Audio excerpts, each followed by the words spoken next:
I remember sitting on our old squeaky porch steps, the paint chipping off like it couldn't wait to leave. Just like Dad. Mom used to say he had wheels under his feet and a heart too big for any map.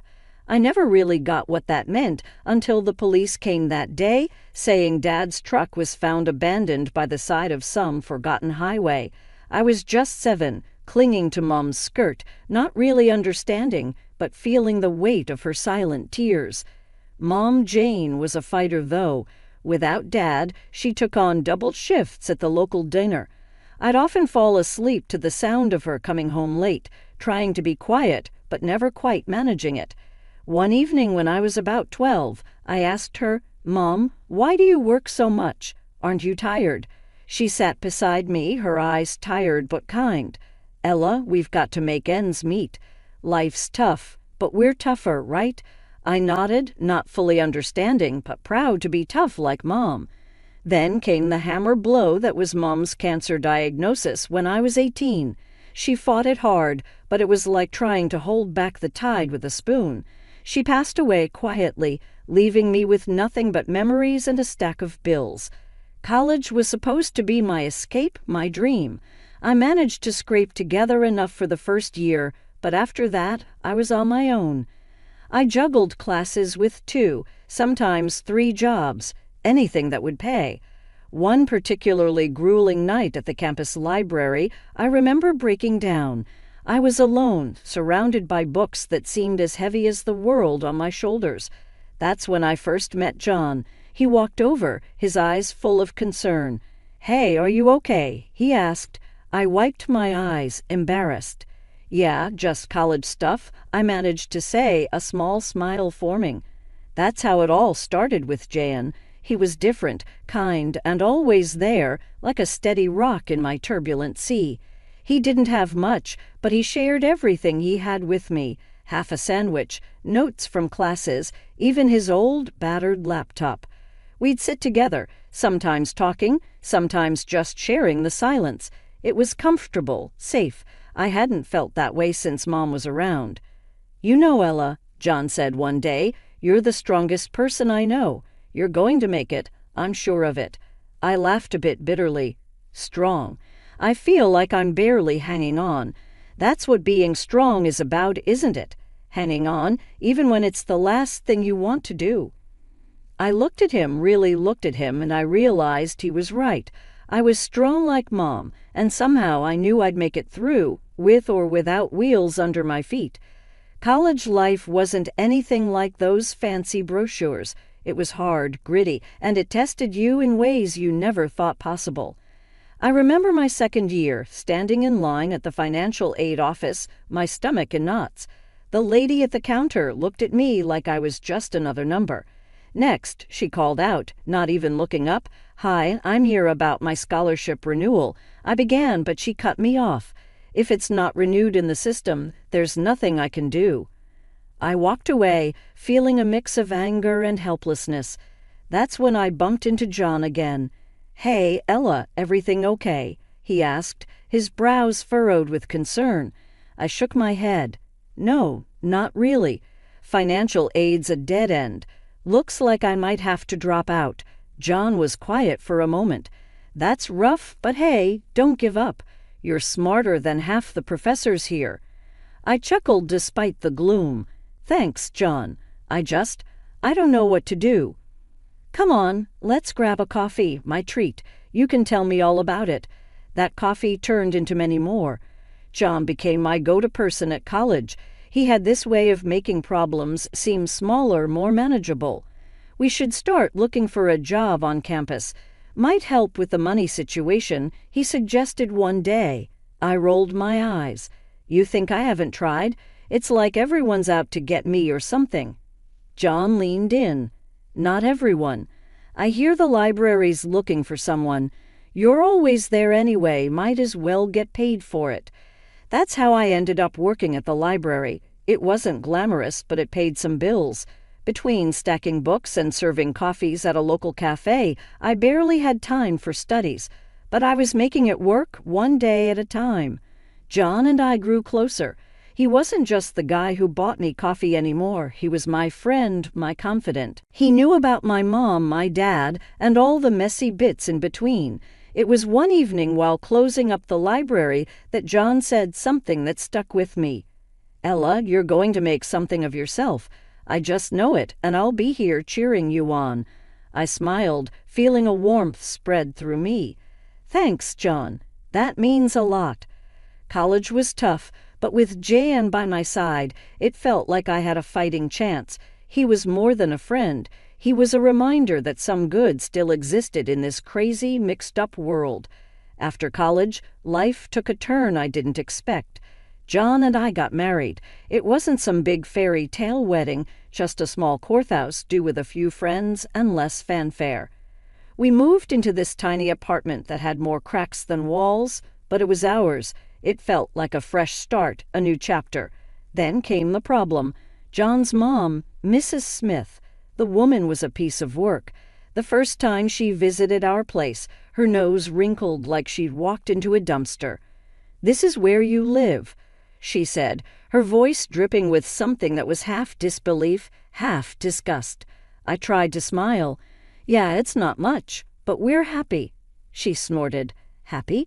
John, you can do better than this. And what about kids? You can't raise kids in this." Jan cut in, trying to ease the tension. "Mom, we've talked about this. We're not rushing into kids. We're focusing on our careers right now." But she wouldn't have it. Every visit was a new complaint. "The apartment's too small. The neighborhood's not good enough. Why isn't Ella cooking more?" It went on and on.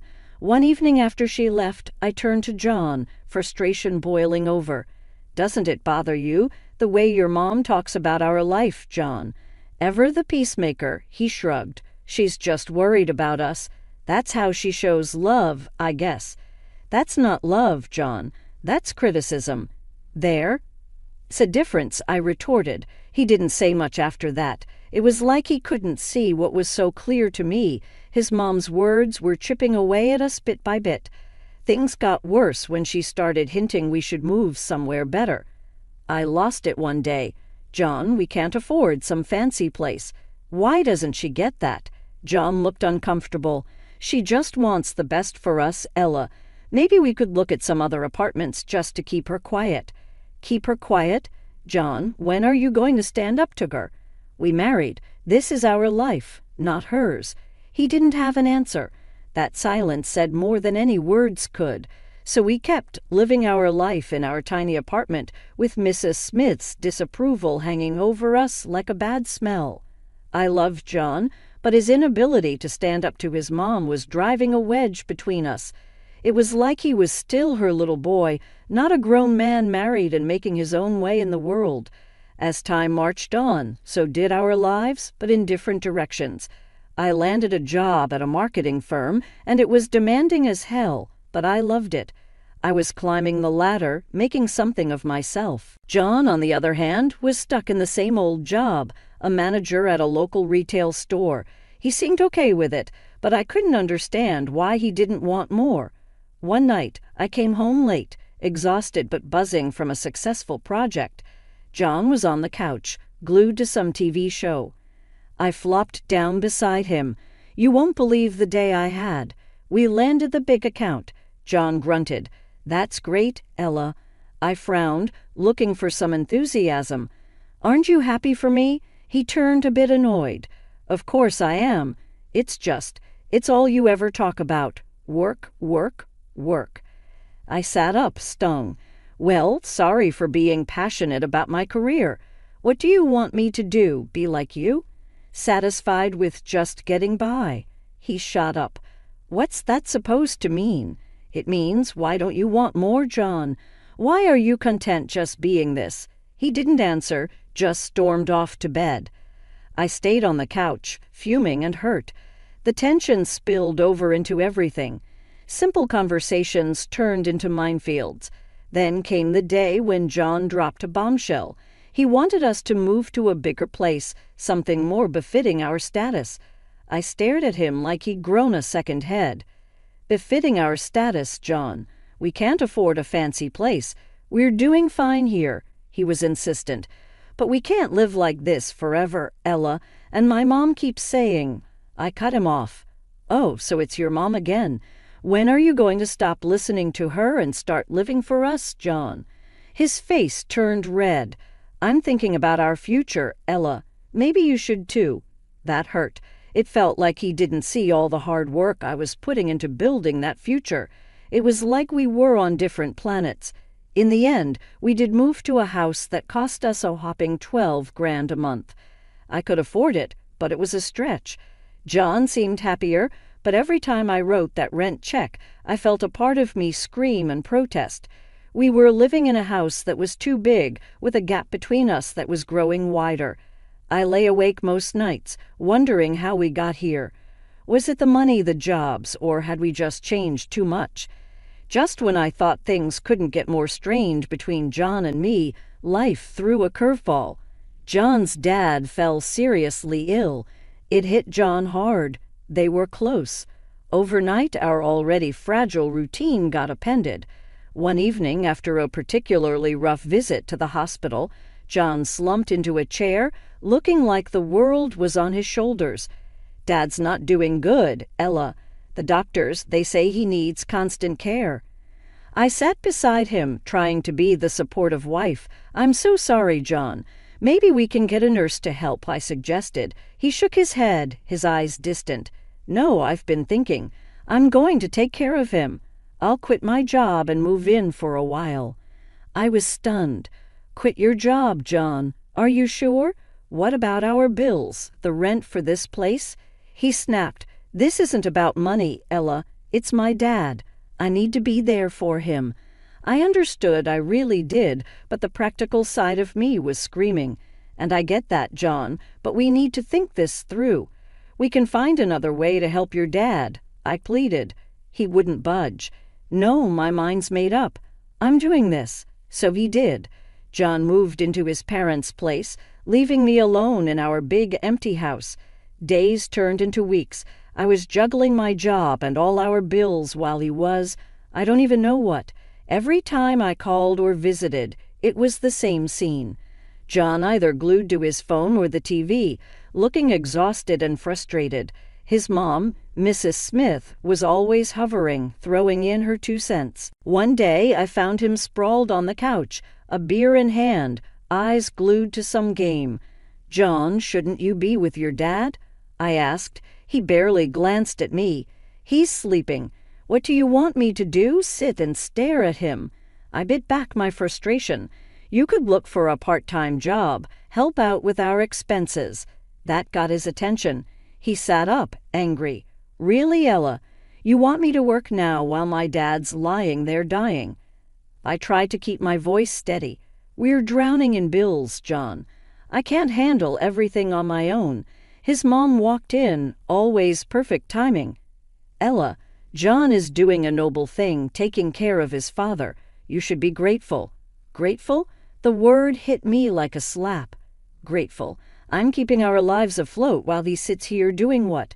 Playing caretaker while watching TV and drinking. John stood up, towering over me. "You just don't get it, do you? This is family. Maybe if you had one, you'd understand." That cut deep, too deep. I walked out, the sound of his mom's tut-tuts chasing me. I drove home, tears blurring my vision. This wasn't the man I married. This was a stranger living a life I didn't sign up for. The days after John's father passed were tough. I expected things might start to shift back to normal, but they never did. John never went back to work. Instead, he spent more and more time at his mom's place, leaving me alone in our big expensive house, drowning in bills and loneliness. One evening, I came home from work to find John and his mother, Mrs. Smith, sitting in the living room. The air was thick with tension. "Ella, we need to talk," John said, not even bothering to look at me. I set my bag down, feeling a knot in my stomach. "What's going on?" Mrs. Smith, who always had too much to say, started. "We've decided it's best if John and I live here. We can take care of the rent now." I was shocked. "What? This is our home, John. You can't just kick me out." Jan finally looked at me, his eyes cold. "It's not working, Ella. You and me this life. I need to start over, and Mom needs a place to stay." I couldn't believe what I was hearing. Start over. So you're just going to throw away our marriage just like that? He shrugged. It's been over for a while, hasn't it? We're just making it official now. I turned to his mother. "And you think you can just come in here and take over my life?" Mrs. Smith stood up, her voice sharp. "It's for the best, Ella. You and John were never a good match. He needs to be with family now." I was seething. "Family? What about me? I'm his wife." John stood up, facing me. "Not anymore. We want you out, Ella. The sooner, the better." I looked between them, the betrayal cutting deep. "Fine, I'll go. But don't think for a second that this is okay. You're both making a huge mistake." I packed a bag with my essentials, my hands shaking with rage and hurt as I walked out the door. John's voice followed me. "We're doing what needs to be done, Ella. You'll see. This is for the best." Settling into my new modest apartment felt like a fresh start. It was small, but it was a place where I could finally breathe, away from the stifling atmosphere of my past life with John and his overbearing mother. The walls were bare and the furniture was minimal, a stark contrast to the lavishness I'd left behind. As I was arranging my few belongings, my phone buzzed. It was a message from an old mutual friend of John and me. "Hey, Ella, have you heard about Jan and his mom? They're living it up. Expensive clothes, fancy gadgets. Wonder where all that money is coming from." I stared at the screen, a mix of curiosity and bitterness swirling in me. Where were they getting the money? I thought back to the expensive house, the bills, and the lifestyle they had insisted on. It didn't add up. Shaking my head, I typed a quick reply. "No idea, Laura. Good for them." I guess, but the question nagged at me. I couldn't help but wonder how they were affording such extravagance, especially after kicking me out and with John not working. A few days later, I ran into another friend, Mike, at the grocery store. "Ella, you won't believe it. I saw John and his mom at the high-end electronics store. They were buying like there's no tomorrow. Heard they even sold their family home. Crazy, huh?" I forced a smile. Yeah, crazy. But inside my mind was racing. They sold the family home. Was that where the money was coming from? As I unpacked groceries in my kitchen, a small, unadorned space that was now my refuge, I couldn't shake the feeling of unease. I was moving on, building my life again from scratch, while they seemed to be living in a world of luxury built on lies and deceit. I sat down at my tiny dining table, a second-hand purchase, and let out a long breath. It didn't matter, I told myself. I was out of that toxic environment, free from their twisted dynamics. But deep down I knew the truth. It did bother me. It bothered me that they seemed to be thriving after throwing me to the curb. I had worked hard for everything I had, while they seemed to be enjoying a life of ease and comfort. As the evening wore on, I found solace in the quiet of my apartment. It was mine, earned through my own effort and resilience. I had lost much, but I had gained something more valuable, my independence, my sense of self. For months into my new life, the past came knocking in a way I never expected. My phone rang one lazy Saturday morning, the caller ID flashing John's name. I hesitated, but answered. "Ella, we need your help." John's voice was shaky, desperate. I sat up, alert. "What's happened, John?" "It's all gone wrong. We got kicked out of the rental house. Mom and I, we have nowhere to go." I couldn't believe what I was hearing. "Kicked out? But I thought you had money." There was a pause. "The money's gone, Ella. Dad left debts, not inheritance. We thought." His voice trailed off. I felt a mix of emotions, shock, disbelief, and a tinge of satisfaction. Were they really posh all this time, hoping for a rich inheritance? Seriously, it was too much, even for my ex-husband. "So, what do you want from me, John?" "We were wondering if maybe we could stay with you, just for a while, until we sort things out." I laughed, a short, bitter sound. You want to stay with me after everything." John's voice was pleading now. "Please, Ella, we have nowhere else to go. Remember the good times. Can't we just—" I cut him off. "Good times, John? You and your mother threw me out of my own home. You can't just come crawling back now that things are tough." He was silent for a moment. "I know I messed up, Ella. I'm sorry. We're just really desperate." I took a deep breath, my decision clear. "John, I've moved on. I've built a new life, and there's no place for you or your mother in it. You need to figure this out on your own." "But, Ella—" "No, John. It's over. You made your choice. Now live with it." I hung up, my heart pounding. I felt a surge of empowerment mixed with a twinge of sadness. John, the man I once loved, was now just a voice on the other end of the phone, a reminder of a life I had left behind. Later, Lara called me. "I heard about John and his mom. Are you okay?" I smiled, feeling a sense of peace. "Yeah, I'm more than okay. I'm free, Lara. Truly free." As I ended the call, I looked around my small apartment, my sanctuary. It was a far cry from the life I had with John, but it was real. It was mine. I had faced the worst and come out stronger. That night I realized that this was my new beginning, a life where I was in control, where my happiness didn't depend on someone else. I had lost much, but in the process I had found myself.